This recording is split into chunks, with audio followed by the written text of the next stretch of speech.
பொம்பளை பிள்ளை இருக்கா இல்லையா? உனக்கு இருக்கா இல்லையா? 2 பாப்பாவா? இந்த வேலை செய்யலாமா? திருந்துங்க நீங்க எல்லாம். ஏங்க அந்த பொண்ணு எங்க பிக்சர் எடுத்துக்காம சீக்கிரம் ஆன் பண்ணு.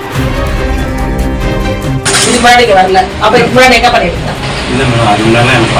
பண்ண தெரியாது. நீதான் கேங் லீடரே. ஆனா கட்டினாங்க எல்லாத்தையும் கட்டிடுவேன். மூவ் பண்ணுங்க.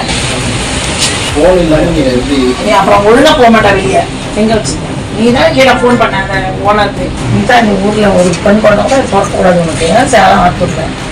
கருவில் இருப்பது ஆண் குழந்தையா பெண் குழந்தையா கண்டுபிடித்து கொடுத்து 20,000 கல்லா கட்டி வந்த 2 நபர்களை கையும் களவுமாக பிடித்து காவல்துறையில் ஒப்படைத்த அதிகாரிகள்.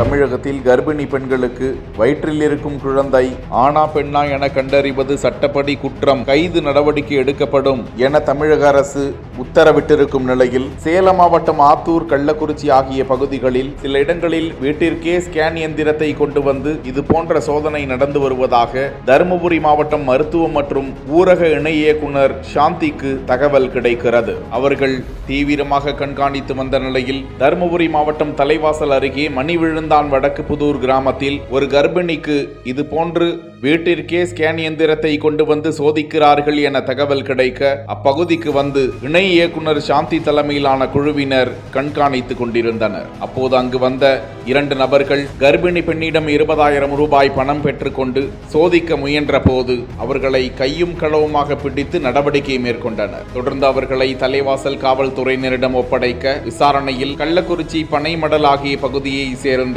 36 வயதுடைய மணிவண்ணன், 38 வயதுடைய பிரசாத் என்பது தெரிய வந்தது. தொடர்ந்து அவர்களிடம் விசாரணை மேற்கொள்ளப்பட்டு வருகிறது.